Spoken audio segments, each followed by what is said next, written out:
বাংলাদেশে ইসলামের সূচনা হয়েছিল মূলত সপ্তম ও অষ্টম শতাব্দীতে আরব বণিকদের মাধ্যমে।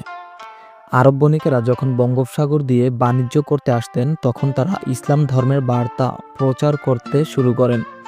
এছাড়া ১৩শ শতাব্দীতে তুর্কি ও আফগান সেনাপতিদের আক্রমণের মাধ্যমে ইসলাম আরও বিস্তৃতি লাভ করে। বিশেষ করে সুলতান শাসকের আমলে ইসলাম ব্যাপকভাবে প্রসারিত হয় এবং বিভিন্ন সুফি সাধক ও পীরেরা ইসলামের শিক্ষা প্রচারে গুরুত্বপূর্ণ ভূমিকা পালন করে। তাদের মাধ্যমে গ্রামীণ এলাকায় ইসলাম দ্রুত প্রসার লাভ করে।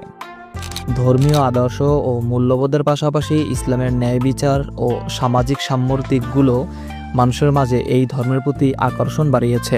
সুলতান যুগ ১২০৪ থেকে ১৫৭৬। তুর্কি ও আফগান সেনাপতিদের নেতৃত্বে ইসলাম ধীরে ধীরে বঙ্গোপসাগর লাভ করে। ১২০৪ সালে বখতিয়ার খিলজির নেতৃত্বে তুর্কি আক্রমণের ফলে ইসলামিক শাসন প্রতিষ্ঠিত হয়। এর ফলে বাংলার বিভিন্ন অঞ্চলে মসজিদ, মাদ্রাসা ও অন্যান্য ধর্মীয় প্রতিষ্ঠান প্রতিষ্ঠিত হয়। সুফি সাধক ও পীরেরা ইসলামের শিক্ষা ও ধর্মীয় আদর্শ প্রচারে উল্লেখযোগ্য ভূমিকা পালন করেন। তাদের আদর্শ, জীবন ও আধ্যাত্মিকতা সাধারণ মানুষকে ইসলামের প্রতি আকর্ষিত করে। সুফি সাধকেরা বাংলার বিভিন্ন অঞ্চলে ইসলাম প্রচারণা শুরু করেন। মুঘল যুগ ১৫৭৬ থেকে ১৭৫৭। মুঘল আমলে ইসলাম আরও সুপ্রতিষ্ঠিত হয়।